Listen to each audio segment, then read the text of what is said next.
So, hi everyone, this is Jay, your instructor for computer networks, and in this session, we are going to discuss two main protocols in the application layer, which are the email and the file transfer protocol. So, let's see. So, what is email? Email stands for the electronic mail. It is very crucial part in our life, and any user can access the email very quickly and very easily because it is very easy to use. But the in the background there are so many process and so many things are happening that a normal user is not able to understand. So as an engineer we should know that what is the process which is happening in the background, right? So in the email structure there are different components such as user agent, then there is a mail server, then there is SMTP that you can see. What is SMTP that we are just going to see? So there are different blocks are there, right? Now each and every mail is having different server. For example, if you are using Gmail, then the Gmail is having different servers. Yahoo is having different servers. If you are using the Apple, then Apple is having their own servers. Different email service providers are having their own servers, but they are working with each other so efficiently, so we are not facing any problem if you are sending mail to another server.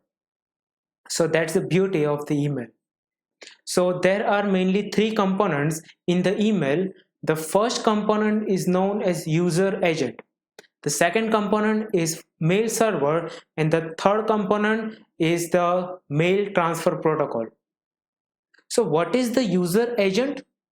User agents are the application which are running in the application layer, using which you can access the email, you can edit the email, you can read the email, you can send the email, you can forward the email, and much more.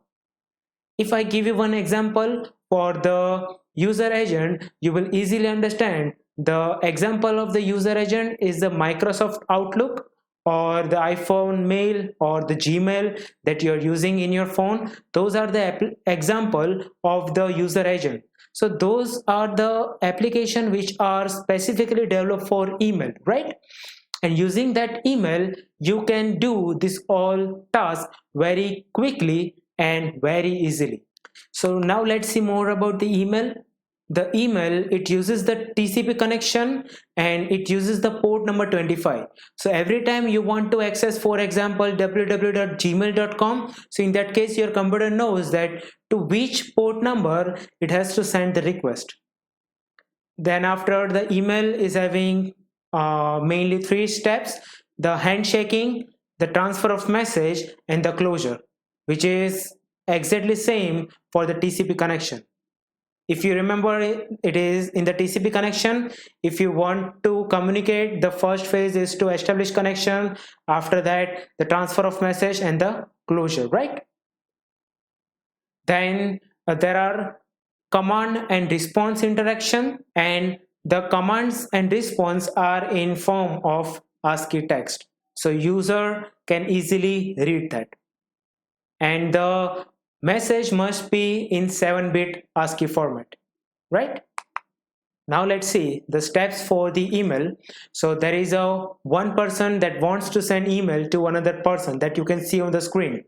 So each person is having their user agent. Each person user agent is connected to their own servers. So what is the server? So each service is having their own server. For example, Gmail is having their own server, then Yahoo is having their own server, Microsoft is having their own server, etc., right?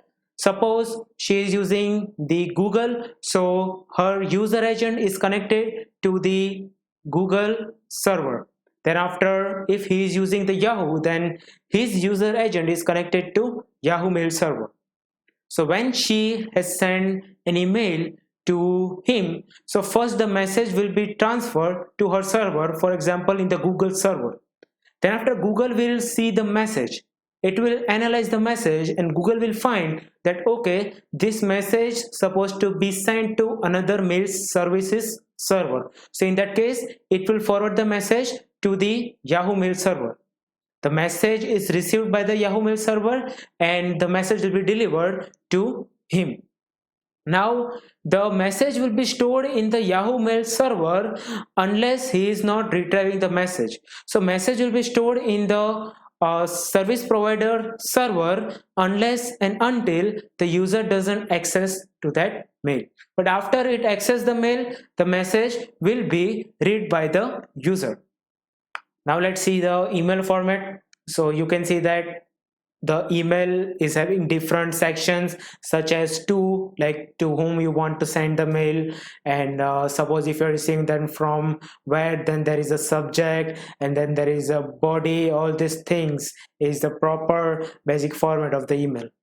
Now let's discuss some protocols for the email. The first is the SMTP. It means that the simple mail transfer protocol, and it is the application layer protocol. It is a connection oriented and the text based protocol. So using the SMTP, the email will be transferred from the user agent to the mail servers. It handles the exchange of the messages between the email server and the user over the TCP/IP network. It also provides the notification regarding to email. So if you have opened the gmail.com, you can see the notification that you have new mail. If you send the email, your email client sends it to your email server, which further contacts to the recipient email server using the SMTP client. This SMTP command specifies the sender's and the receiver's email address along with the message to be sent. And the exchange of commands between the server is carried out without intervention of any user. The next protocol is the IMAP, which is Internet Message Access Protocol, and using the IMAP, client can access the email. They can manipulate the email without downloading them. The email is held and manipulated by the remote server. So there is no need to download the whole email if we are using the IMAP. It enables us to take any action such as download, we can delete without reading the mail, and it also enables to manipulate and delete remote message folders called mailboxes. IMAP enables user to search the email, so all these things can be happen and you don't need to download the whole data from the server. So that is the advantage of the IMAP. The last one is the POP, which is the post office protocol, and the POP is the application layer protocol, and it supports offline access to the messages. We have just seen that in the IMAP you can delete or read the message online, you have to not download these mails, but in the POP you can download the whole data, right? So after downloading you can easily access them offline. It does not allow different facilities such as deleting and editing message on the server, and it is not suitable for accessing non-mail data. So this is it for the email. Now we are going to see the next protocol, which is known as the file transfer protocol. The file transfer protocol is used to transfer file between your computer to server or another computer. Again, it uses the TCP connection, and it uses two TCP connections. One connection is for control connection and another is for data. So using the control connection, your computer can send different control message, for example what you want to access, or if you want to access some restricted data, in that case you can log in and you can enter the password, and after entering the password over the control connection, the data will be provided by the server. So what is exactly control connection? For sending different information such as user identification, password, command to change remote dictionary, if you want to retrieve store file, all these things can be done using the control connection. And for the control connection, the port number is fixed, which is 21. What is data connection? Once the control connection is established, and once the message is sent over the control connection, the data will be transferred over the data connections. So using the data connection, we can actually send or receive file, and the port number is 20. Now let's see more about the FTP. So when you want to access any file on the server, your computer creates the FTP session, the control connection is established, data connection is established, and after the control and data connection is established, some information is exchanged over the control connection. After that, the data will be transferred.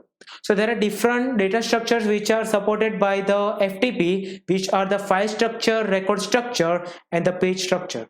File structure, it means that there is no internal structure, or file is considered to be continuous sequence of data byte, right? What is a record structure? So in a record structure, the file is made up of sequential record, and page structure is file made up of independent indexed pages. And this is how the FTP works, and this is the end of the session. Thank you so much.